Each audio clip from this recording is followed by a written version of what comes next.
Hey guys, so today I wanted to share with you guys the system that I have used to organize my architectural thesis project, and this system has helped me receive the AIA Henry Adams Award for my thesis, and it has also helped me graduate early from my master's.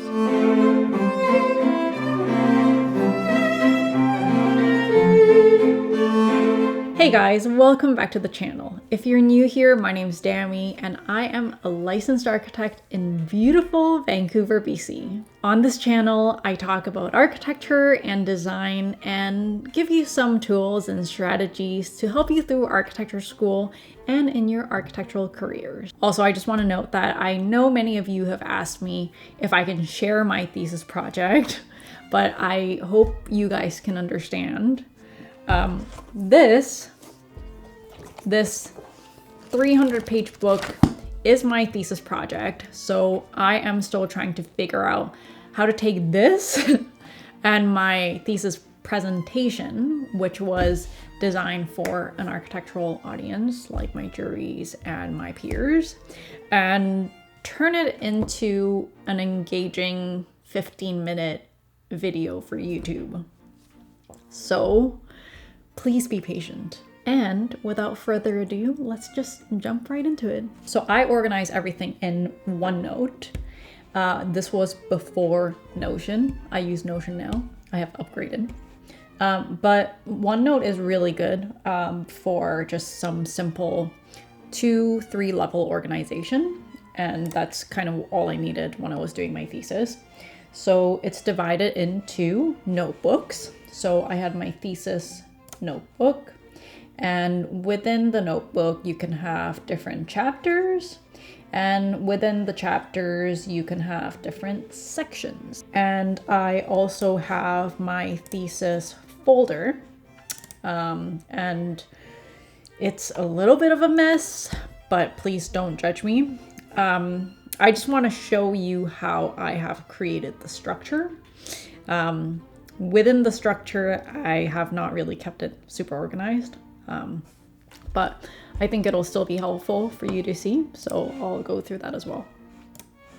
So I did try to create a pretty good structure for what I was doing every single day. So July, August, that's when I really started researching for my thesis. And so this was like during the summer, between my first and second year of master's. Yeah, so a little bit about how my thesis was structured. So the first year was really focused on exploring different aspects of architecture that you might be interested in writing your thesis on.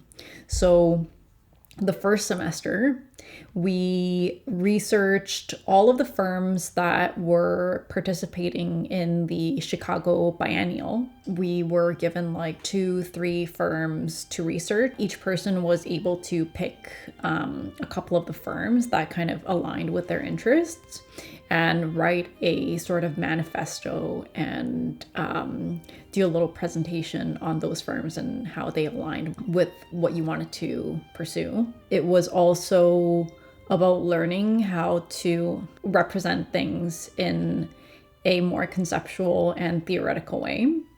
And it was kind of getting an understanding of what a thesis was. And then in second year, that's when we started like the thesis process. And the summer between the first year and second year, that's where you're supposed to do all of your research, like all the background research that's supposed to build a foundation for your thesis. You're looking at your precedents, you're getting the list of all your readings and like trying to do as much of the reading as possible. You're looking at other projects or other theses that could relate to yours. You're looking at the possible sites, and yeah, like you're basically doing all the background research. And that's also when it's not really structured, right? You have basically sort of May, June, July, and August without too much contact with your supervisors. And so it's really like self-initiated research. And so I really wanted to create some sort of a structure for myself so that I don't waste too much time, not working. During that time, I was actually traveling. I was in Italy, and it was actually a nice time for me to just like read and relax, chill on the beach, drink some wine. And yeah, that's sort of where I did a lot of my research. You will see that it has fed into my thesis quite a bit. Okay, so here I just sort of outlined all of the things that I wanted to get to in this month. And like every day, I tried to make a little goal for myself. So July 19th, just read a little bit of the Umberto Eco's How to Write a Thesis. And if you haven't read it, like I would really, really highly recommend that you read that book. It's a really easy and fun read. Every day I would make some tasks for myself, make some notes for library at night, read Umberto Eco, and just also tried making some notes at the end of the day on the progress that I made. So on July 25th, I wanted to gather thoughts on the topic and collect a bibliography and some photos. And my progress was I organized the writing, gathered thoughts on the Rhizome, Warburg Library, and Stephen Johnson's Adjacent Possible. Quotations from books are all there, but needs personal summary and a synopsis of why it is important for the thesis. Yeah, having a collection of like what you did at the end of the day actually even fed into my thesis, and it kind of helps you see at the end of the week or at the end of the month how much progress you actually made. And you can kind of see, oh, like, wow, I really didn't make any progress on these days. Like, oh, maybe I should change something about how I was working. So yeah. And then September 8th, that is when I had my meeting with my second reader. So I actually typically collected my meeting minutes in the meetings folder, but same thing. Like I made some general goals for the day and try to schedule out my days as much as possible. You can see here that I started writing my progress or like my thoughts at the end of the day in red. Here, I made a red note to myself. I skipped the gym today. From 2 to 3, went to library until 10, studied Exeter Library. 7 hours? That seems like that took a really long time. Why did it take so long? But it was very good information. Now, how the F do I put that into the presentation? Oh, also, I skipped the gym today.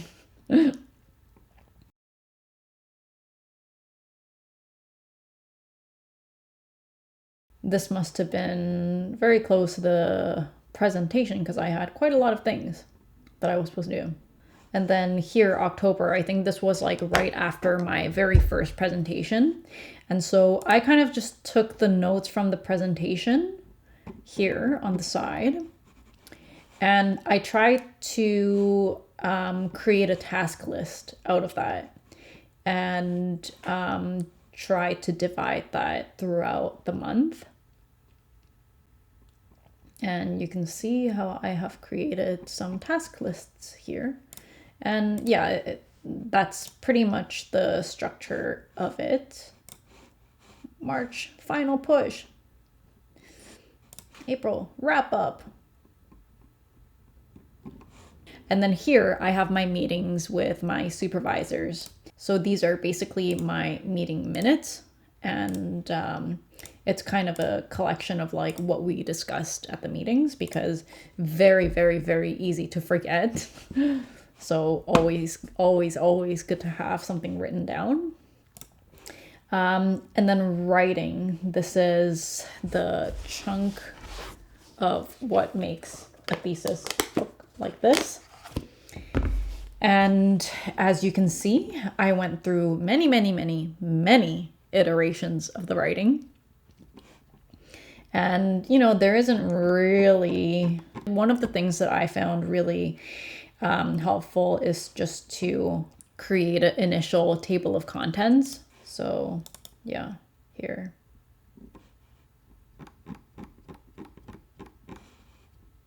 And then presentation. These are kind of like the notes or the script that I wanted to talk about during my presentations. Milestone. And I also had the feedback from my presentations in here. Substantial completion. And books. This is, yeah, something that I really wish I had started doing at a much younger age. But every book that I would read, I created a section for it and I would write down my notes. So what I did is like, typically like I would read a book and like, you know, it's kind of hard to be like reading and taking notes, reading and taking notes. So I would like have like a million tabs and I would just like tab the sections that I would want to write down in my Notion, in my OneNote. And as I go through the book and like, let's say I finish a chapter in one day, I would have like 5 tabs in that chapter. And at the end of the day, once I'm done reading that book, I just like sit down and spend 30 minutes just like writing down everything that I read that day and just go back to the tabs. And if there's any quotes I want to take, I would just write it down here. And I find it really helpful to do that after every reading session rather than waiting to finish the entire book, because by that time, like, you will have lost some of the really valuable information. So yeah, that's what I've found really helpful. And so I've collected all of these notes from all these books, and these are going to be super valuable once you start writing. And bibliography, you will have to prepare the full bibliography of your references. Initially, I had organized it into sections just for myself. So all the books that were pertaining to libraries, I collected in this section. On reading, I collected in this section. On the Warburg Library, I collected in this section. On culture, I collected here. But I think in the end, I ended up consolidating everything into one bibliography because that's sort of what they ask for. And they typically want you to organize it in like an alphabetical order. This is like the standard way of organizing your bibliography, by the alphabetical order of the last names of the authors. And I had a section for precedents. So I divide, it's a little confusing. So precedents are basically all the literature or projects that had been done about my thesis topic by other people. So this guy, Justin Wodge, he had done a thesis project called Library in the Labyrinth. So I collected his thesis here. And yeah, like as soon as you kind of have an understanding of like what you want to write your thesis about, you want to go and research all the other written material or thesis that has anything to do with the topic that you want to talk about, and just try to get a sense of like what has already been talked about and what you can learn from that and what you can reference in your project. And then case studies are the case study projects. So I have like OMA's library, OMA's Seattle Library, the Warburg Library, and of course I have the corresponding folders that actually have drawings and diagrams of these libraries in here. But this is all the written information about the library, which is also really important for your research. For the articles, I pretty much just like copied and pasted the entire article And whenever I found like a quote or sections that were interesting, I just highlighted them like that. And any quotes that I could use, any information about the site. So I had some site options written down here. And of course, Venice. Venice was the site for my thesis, and I visited Venice many times. So these were kind of like all the locations that I wanted to visit while I was there. And any key terms that are important for your thesis. And Umberto Eco's library, that's kind of specific to my thesis because I was creating a library that was collecting all of Umberto Eco's 50,000 books. And he also had a very unique library. So these are pretty much like all the articles that talked about his library. And then I will show you my folder structure. So please don't judge me. It is very messy. But this is how I organized my thesis folder. So in writing, this will be like my InDesign document for my thesis booklet. And inside Precedents, I would have each folder for each building that I was studying. So like the Beinecke library, I just collected any diagrams or drawings I could find, any photos, or any scans from books. And for instances where I had multiple buildings from one architect, I just created the name of the architect and created the folder for the building. I think if you are collecting like hundreds of thousands of case studies, then it makes sense to have it to be very, very, very organized. But, you know, this kind of was enough for what I was doing. So that was sort of it. And then within the design folder, I would have my drawings. So diagrams, elevations, experiential section, plans, renders, sections, and inspiration, any inspiration images that I could apply to my thesis. And yeah, I try to create folders within this as well. And Instagram, like anything I wanted to post on Instagram. And in the model folder is where my digital models are. Physical model, I have like basically laser cut files and PDFs for my physical models. And oh, I also have like photographs of my actual physical models. And prints are just like whatever I wanted to print for desk crits or presentations. And process, like I did try to keep a pretty good record of like all the sketches that I did, you know, just in case you might want to come back to it. And a lot of times you're sketching on trace paper, and trace paper can get pretty nasty and it can get crinkled up or ripped up. So it's good to have a digital copy of all of that, I think. And then any site information. See, I had photos of the approach to my site, drawings of the site, conditions, and in reference images, I had like any images that I was using for my renders. So for Photoshop files and materials. Yeah, like materials that I was using for my renders.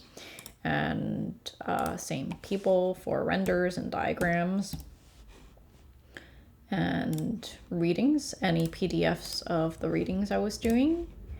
Any scans of books that didn't make it into the Precedents folder. and thesis precedents. Any thesis that I was looking at, like theses that other people had done that I was looking at that related to my topic. And presentation. Oh God, this folder is such a mess, as you can see. And this is probably because I was like rushing. Oh my God, I have to hand something in for my presentation. And I just like never took the time to actually organize these properly. And a part of me really wants to go in and organize it, but a part of me is also like, I don't really know if it's worth my time. And then any meetings I had with my supervisors, I tried to take a good record of in the OneNote. And in these ones, I think I had like documents that I wanted to show to my supervisors during the meetings.